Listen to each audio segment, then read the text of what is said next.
O Kennedy, esse cara que chegou com muita expectativa no segundo semestre do ano que vem, parecia ser um jogador até a disputar posição ali com o Everton Ribeiro, polivalente, poderia jogar tanto pelo lado direito quanto pelo lado esquerdo, um bom chute, poderia dar amplitude, jogar pelos lados, poderia até se aproximar do gol. Chegou cheio de expectativas, mas eu não sei se ele supriu as expectativas ou se o Kennedy ficou um pouco abaixo. Isso aí a gente precisa descobrir hoje, mas o fato é que ele está voltando para o Chelsea. O Chelsea tinha essa prerrogativa, perguntaram até no chat, né? Realmente o Chelsea tinha essa prerrogativa de poder pedir o Kennedy de volta a partir do mês de dezembro, caso o Flamengo não exercesse ainda em dezembro o direito de compra. O Marquinho, que é o cara das informações, vai poder dizer melhor. Eu ouvi que isso exonera o Flamengo do pagamento do empréstimo, era um empréstimo pago, então o Flamengo acaba tendo até, digamos assim, uma vantagem financeira, apesar de perder o jogador. Então vou passar para o Marquinho a pergunta que o Alan preparou antes. Kennedy deixará saudade? Você está com saudade do Kennedy, que nem foi ainda? Eu acho que já foi, né? Porque hoje ele foi comunicado lá no finalzinho do treino pela manhã que não fazia mais parte do elenco do Flamengo para 2022. Se a gente for analisar o Kennedy pela ótica do segundo semestre de 2021, eu acho que por essa ótica foi um bom negócio para o Flamengo, porque ele não entregou tudo aquilo que a torcida tinha de expectativa. Eu acho que também a diretoria tinha de expectativa dele, até porque ele é um bom jogador. Mas ele chegou visivelmente aqui fora de todas as suas condições físicas, né? Estava notoriamente acima do peso e sem ritmo de jogo. Então, se a gente for olhar por essa ótica, e só afirmando para o Rafael que o Flamengo ficou isento do pagamento do empréstimo que seria feito no ato final, no mês final do empréstimo, que o Flamengo ia pagar os 500 mil euros, que dá mais ou menos 3 milhões de reais. Na verdade, esse empréstimo, se o Flamengo fosse exercer a opção de compra de 10 milhões de euros, esses 500 mil euros já ia entrar como parte do pagamento dos 10 milhões. Agora, uma coisa que me deixa preocupado, e olhando por essa ótica, eu acho que a gente vai ter um prejuízozinho, porque quando você tira um jogador que já estava adaptado ao elenco, mesmo que ele não teve um desempenho bom no último semestre, mas pelo que a gente estava vendo aí durante as férias, ele treinando até com o Davi Luiz, durante esse período de recesso, eu acho que ele estava com intenção de mostrar mais do que ele mostrou no segundo semestre. E o que mais me preocupa, porque já que a gente sabe que o Flamengo está precisando de contratações pontuais, e a gente vê esse marasmo, essa inércia da nossa diretoria na busca por esses reforços, agora aumentou mais um para ter que chegar, porque o Flamengo tem que fazer essa recomposição, porque nós temos um calendário muito duro esse ano, e tá só saindo jogador e chegando zero. Então, é isso que a gente tem que ficar preocupado. Se já estava difícil chegar, aqueles pontuais que o técnico indicou que parece que é um goleiro, um zagueiro e um volante, agora aumentou mais um, que é esse cara, porque o Alan, que é mais envolvido na tática, como o Rafa, mas o Kennedy tinha grandes possibilidades de fazer aquela ala esquerda no modelo do Paulo Souza, né? Porque ele já desempenhou esse papel lá jogando pelo Chelsea. Então, isso me preocupa. Mas em relação ao custo-benefício, o Flamengo, além de economizar esses 500 mil euros, economizou o salário do Kennedy por 5 meses, que eu não sei quanto nem me interessa, mas que deve ser uma boa soma e que vai, no final, abrir uma vaga na folha de pagamento para que o Flamengo possa trazer esses reforços que tanto precisa, mas que estão demorando, né? Então, vamos lá. Antes de eu comentar sobre isso, eu vou mandar aí, né, um beijo para a Paula Mamando. A Paula Mamando, se quiser depois passar aqui no barraco, Paulinha, é só ligar, toca no 301 aqui, né, no Duque de Caxias na 25.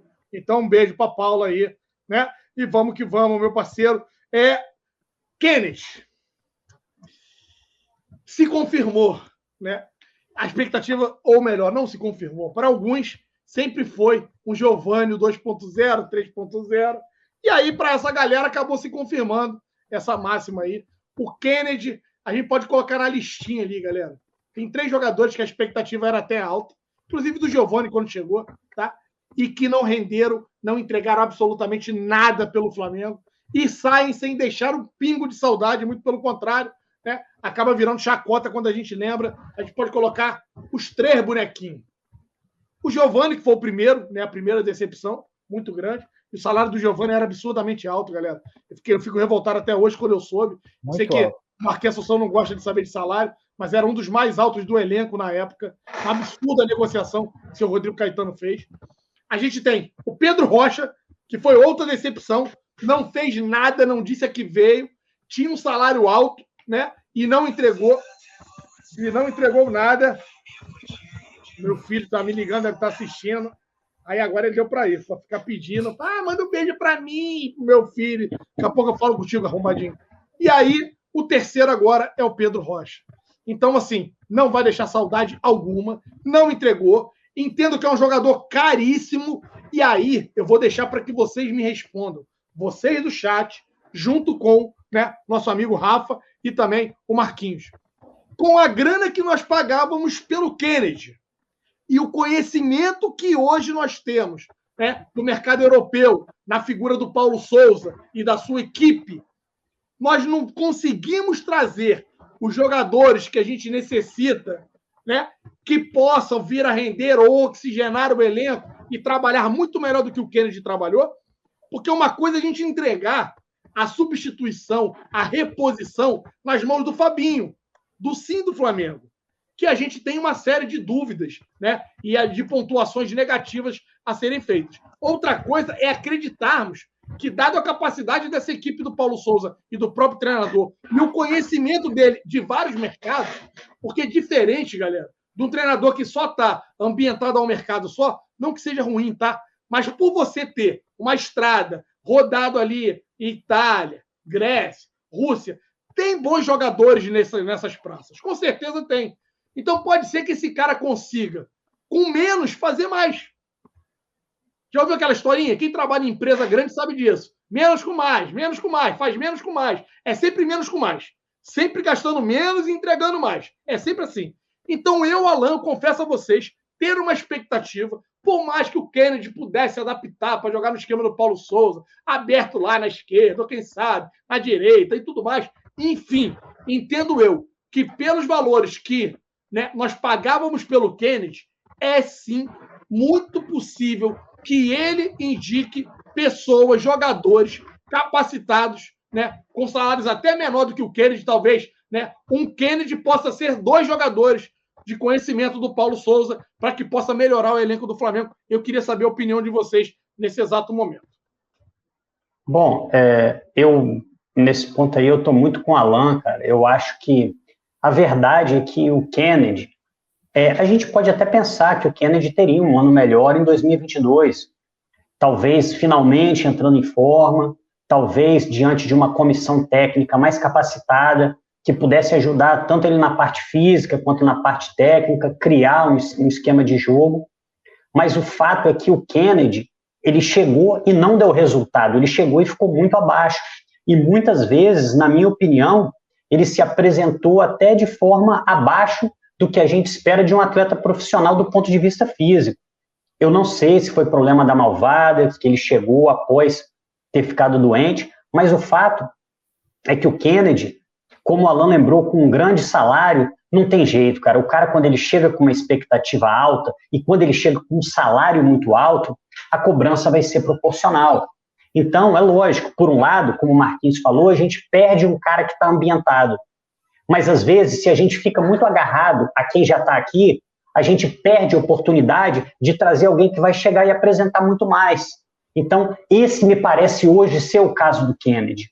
Existem várias formas de você contratar um jogador. Às vezes o jogador chega por um preço mais baixo e aí você tem condição de esperar o jogador, ele não é para resolver um problema imediato.